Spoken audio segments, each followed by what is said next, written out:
We turn to our NBC News investigation. It's something a lot of parents and athletes are going to want to see. It's about artificial turf on the soccer fields and football fields that so many children play on all across our country. And the concern here, could the material used as a kind of granular synthetic dirt between the pieces of artificial grass be harmful? It starts with a soccer coach who noticed something about two of her players who developed cancer, and she learned of other young athletes with similar stories. NBC's Stephanie Gosk has been investigating this story for months, and tonight has our exclusive report. Let's join together. For nearly 30 years, soccer has been Amy Griffin's profession and passion. I love the highs and lows of sports. There's not many jobs where you feel the ecstasy of victory and the agony of defeat. But there was one low the University of Washington coach didn't see coming. Nose over toes. Two of her goalkeepers diagnosed with non-hodgkins lymphoma. A terrible coincidence, she thought, until taking one of her sick players for chemotherapy. The nurse said, "Don't tell me you guys are goalkeepers. That is so crazy. You're like the fourth goalkeeper I've hooked up this week." Griffin remembered a conversation with her player that now haunts her. She said, "I just have a feeling that it has something to do with those black dots." This is the stuff everybody's talking about. Soccer and football players alike are very familiar with them. The black dots, called crumb rubber, are actually shredded car and truck tires used in turf fields to fill the space between artificial blades of grass. They contain all the same chemicals found in most tires. The International Agency for Cancer Research labels 4 carcinogens, while adding that at low levels of exposure, they are considered safe.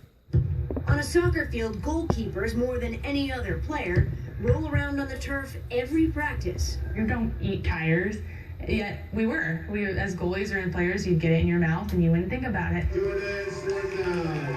Jordan Swarthout started playing goalie on turf when she was 12 years old. Some weeks in high school, practicing as many as 20 hours on crumb rubber. At age 21, Swarthout was diagnosed with Hodgkin's lymphoma. Today, she is in remission. I don't want anyone else to have to go through this. The former goalie is on Griffin's list. Names the coach continues to gather of soccer players who have developed different types of cancer. 38 altogether, 34 of them are goalkeepers. Annika Jibovic, 18 years old. Emma Loney, 15.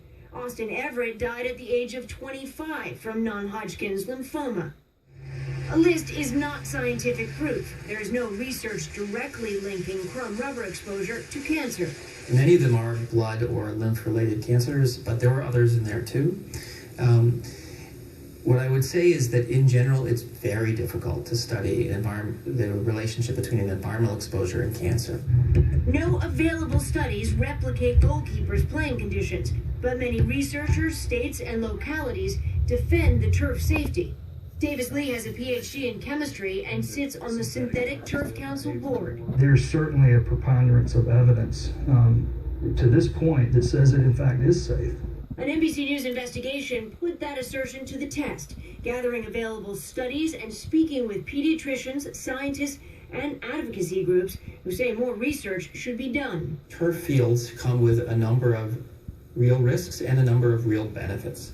And every community that's faced with deciding what they want to put in has to kind of weigh in the different risks and benefits for that situation. Among the available studies the Synthetic Turf Council points to was one done by the EPA in 2009. The agency itself describes the conclusions as limited. NBC News repeatedly requested an interview, but after several emails and 2 phone calls, the EPA refused. In a statement, a spokesperson says the use of crumb rubber remains a state and local decision, and more testing needs to be done. Well, if more research needs to be done, why are we allowing our children to play on this surface? Sure. Well, more research can always be done. I mean, the question is whether or not the synthetic turf is safe. We've got 14 studies on our website that says we can find no negative health effects. Pro athletes and school kids alike are playing on more than 5,000 crumb rubber fields around the country, and the fields have already stirred some controversy.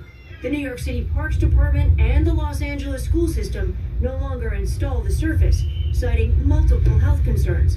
Other cities applaud the fields because they say the turf is cheaper and more durable than grass and provides more outdoor space for kids to play. Yeah, But Griffin worries. I would love someone to say, we've done some tests, and we've covered all of our bases. And yes, it's safe, and that would be awesome. That would be great. You want to be proved wrong? I would love to be proved wrong. Coach Griffin is the first to say she is not a scientist, and she's hoping that the awareness raised on this issue will generate the research she and others think is needed. Now, we have posted much more information on our website, along with a dedicated email address for any of our viewers. Tell us your story and comments. Ron? Stephanie Gosk, the result of our months-long investigation. Stephanie, thanks. Still ahead for us.